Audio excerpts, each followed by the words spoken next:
வணக்கம். ALP astrologer Neeraja Ratheesh. இன்னைக்கு நம்ம ஒரு ரொம்ப சிறப்பான ஒரு அம்மன் பற்றி பார்க்க போகிறோம். யார் அவங்க அப்படின்னு பார்த்தீங்கன்னா குலசை முத்தாரம்மன் கோயில். ஸோ இந்த கோயில் அப்படின்றது பார்த்தீங்கன்னா தூத்துக்குடி மாவட்டத்தில் திருச்செந்தூர் பக்கத்தில் இருக்கக்கூடியது தான் இந்த குலசேகரம். இந்த இடத்துல தான் முத்தாரம்மன் கோயில் இருக்குது. சுமார் 300 ஆண்டுகள் அப்படின்றது பழமையானது இக்கோயில்.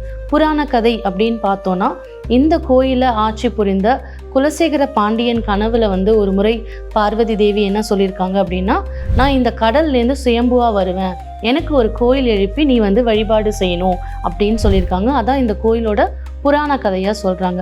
இங்கே இருக்கிற அம்மனோட ரொம்ப ஸ்பெஷாலிட்டி என்னன்னு பார்த்தீங்கன்னா, பக்தர்கள் என்ன வேண்டிக்கிறாங்களோ அந்த அற்புதத்தை உடனே தரக்கூடியவங்க தான் இந்த குலசை முத்தாரம்மன் அப்படின்றவங்க நம்ம சொல்லலாம். யூஸ்வலாக அந்த காலத்துலலாம் பார்த்தீங்கன்னா அந்த அம்மை நோய் அப்படின்றது யூஸ்வலாக நமக்கு நிறைய பேருக்கு வரும். இப்போ வேக்சினேஷன்ஸ் நிறைய வந்துடுச்சு. ஆனாலுமே இப்போ அந்த அம்மை நோய் தான் இல்லை தவிர டிஃப்ரெண்ட்டாக ஃபீவர்ஸ் வருது, ஃப்ளூ வருது. இந்த கிளைமேட்டிக் கண்டிஷன்ஸ் சேஞ்ச் ஓவர்னால புதுசாக தான் நம்ம நோய்களோட தாக்கத்தில் டே டு டே லைஃப்பில் இருக்கும். ஸோ அந்த மாதிரியான விஷயங்களுக்கெல்லாம் நிவர்த்தி அப்படின்றது தான் இந்த மாதிரியான கிராம தேவதைகள் அப்படின்னு நம்ம சொல்கிறோம். இந்த குலசை முத்தாரம்மன் பார்த்திங்கன்னா பக்தர்கள் ரூபத்திலே பக்தர்களோட துயர் நீக்கியதாக பல சாட்சிகள் இருக்குது. ஸோ இந்த குலசை முத்தாரம்மன் கோயிலில் பார்த்திங்கன்னா தசரா திருவிழா அப்படின்றது ரொம்ப விசேஷம். அந்த தசரா திருவிழாவில் நிறைய வேடம் புகுந்து பக்தர்கள் தங்களோட காணிக்கையை செலுத்துறாங்க. எந்த மாதிரியான வேஷம் போடுவாங்க அப்படின்னு பார்த்தீங்கன்னா காளி, துர்க்கை, குரங்கு, அந்த புலி வேஷம் போடுறது, இதெல்லாம் பரிகாரமாக தான் அதை அவங்க செய்கிறாங்க. ஸோ அது இல்லாமல் பேசிக்காக அவங்க என்னென்ன பண்ணுறாங்க அப்படின்னு பார்த்தீங்கன்னா 41 நாள் நீங்கள் விரதம் இருந்து அந்த அம்மனை நீங்கள் வழிபாடு பண்ணும்போது தொழு நோய்க்கு நிவர்த்தியாக இருக்குது. அதே மாதிரி மனநிலை பாதிக்கப்பட்டவங்களுக்கு மிகப்பெரிய மாற்றங்கள், முன்னேற்றங்கள் தெரியுது அப்படின்றது சொல்கிறாங்க.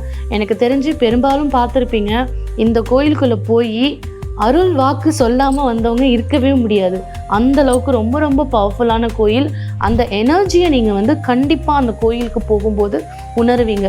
எனர்ஜி அப்படின்றது என்னென்னா, நீங்கள் ஆத்மார்த்தமாக அந்த தெய்வத்துக்கிட்ட ஒன்றிணைக்கும் போது தான் அது வரும். எல்லா கோயிலுமே எல்லாருக்கும் இந்த எனர்ஜி கிடைக்காது.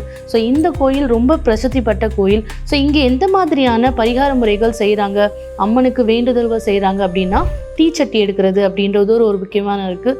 தீ மதிக்கிறதுமே ஒரு விஷயமா இருக்குது. அது மட்டும் இல்லாமல் அழகு குத்திக்கிறது, வேல் குத்திக்கிறது, மாவிளக்கில் பிரசாதமாக அம்மனுக்கு செலுத்துறது, அந்த மாதிரியான விஷயங்களும் குலசை முத்தாரம்மன் கோயிலுக்கு கொடுக்குறாங்க.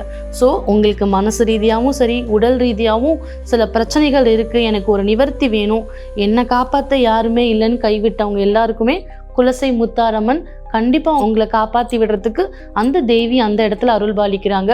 முடிஞ்ச ஒரு தடவை எல்லாரும் போயிட்டு வாங்க. அம்மனோட அருள் உங்கள் எல்லாருக்கும் கிடைக்கட்டும். நன்றி. ஜோதிடத்தின் பரிணாம வளர்ச்சி. ஏஎல்பி ஜோதிடம். உங்கள் வாழ்க்கை உங்கள் கையில்.